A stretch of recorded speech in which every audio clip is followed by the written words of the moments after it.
We are awaiting President Trump. He's holding a press conference with Prime Minister of Israel, Benjamin Netanyahu. Meanwhile, folks, a lot of focus now, particularly on Wall Street, but the world on the crypto space. It continues to expand and is attracting a whole lot of new players, from Wall Street's biggest firms, who were once, of course, doubters, to Eric and Donald Trump Jr., whose company's American Bitcoin has quickly become a force. Joining me now, American Bitcoin co-founder and chief strategy officer and Trump Organization Vice President, Executive Vice President, Eric Trump. For Eric Trump, Bitcoin is more than an asset class. It's a movement he believes will upend the most entrenched financial power centers in the world. Once dismissed as a speculative curiosity, cryptocurrency now sits at the center of a dramatic shift in how wealth is stored, transferred, and governed. And for Eric Trump, that shift isn't abstract. It's deeply personal. Yeah.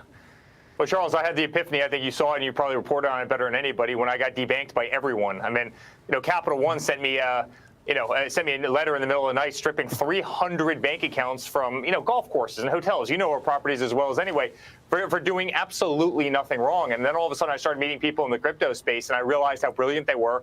I realized how antiquated modern finance is. This was his pivot point. What began as frustration with bank bureaucracy became a revelation about decentralization and digital assets. Trump tells a story that many in the crypto space echo: the realization that the legacy banking system moves slowly, treats even its biggest clients as expendable, and can be weaponized against its users. Laura and I went out to buy a house, right? When we got financing, because the rates under my father were like 2.1%. It took me 120 days to get a mortgage from a bank that I had banked with literally for 25 years. Right, because they had to go through Know Your Customer. I'm sitting there saying, this is crazy. Every single week, I'm chasing a swift wire transfer, payment that's coming into one of the hotels or leaving one of the hotels. And if you don't send it by 4 o'clock on a Friday, it's not getting there until like Monday afternoon. And you're sitting there saying, why can I send hundreds of millions of dollars worth of Bitcoin overseas instantly or receive it instantly with virtually no fees? Here, Trump contrasts his experience as a decades-long banking client with the speed and freedom of Bitcoin. To him, the comparison is clear: a cumbersome, paperwork-heavy system versus instantaneous, borderless transfers of value. This is the foundation for his prediction that Bitcoin will outpace and ultimately replace much of traditional finance.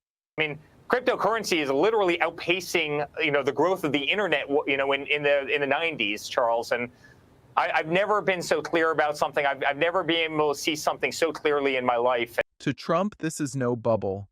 It's a historic adoption curve rivaling the early days of the internet. He paints Bitcoin as digital gold with better properties: scarce, portable, and liquid 24/7. And stablecoins as tools to reinforce the U.S. dollar's dominance. Bitcoin is digital gold, just as better, right? I mean, right. There's a limited supply.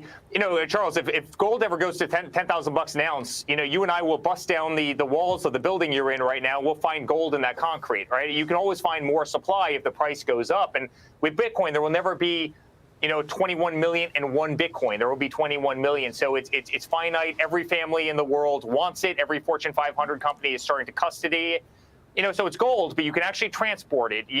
This is the crux of his argument. Scarcity plus utility equals the greatest asset of our time.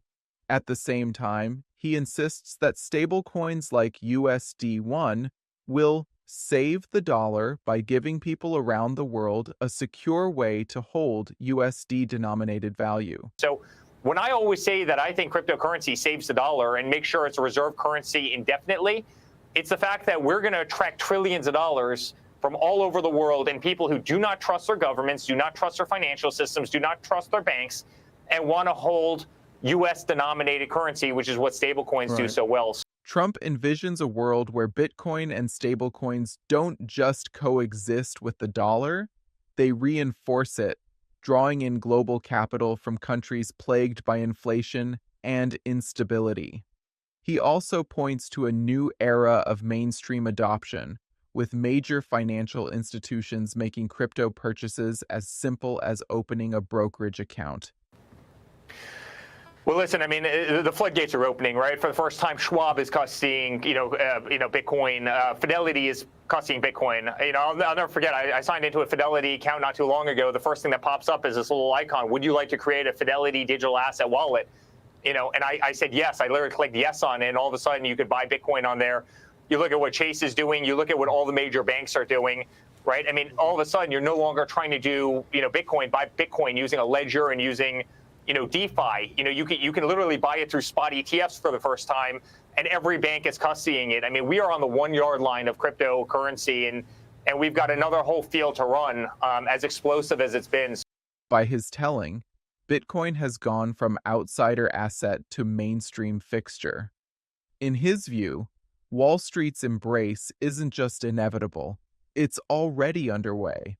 All of this feeds into his most headline-grabbing prediction, that Bitcoin will hit $1 million. I do think it hits $1 million eventually. I've never been more bullish on anything in my life. And listen, Charles, I was telling everybody to buy it when it was at 40,000, and here we sit at 115,000. Right. I'm more bullish on it today because of the legislation in this country, and because of how widely adopted it's been. And I can tell you, I talk to the biggest companies, the biggest families in the world, and every single one of them is racing to buy Bitcoin. We've heard Eric Trump lay out a vision where Bitcoin isn't just a competitor to Wall Street. It's the inevitable successor. From his personal awakening after being debanked, to his comparisons of Bitcoin to digital gold, and his prediction of $1 million price tag, Trump positions himself and his company at the center of this seismic shift. I think it's gonna be one of the great companies in the country, in my opinion. Do you think Bitcoin will really crush Wall Street as Eric Trump predicts? Or will the old guard adapt and keep its power? Let us know your thoughts in the comments below.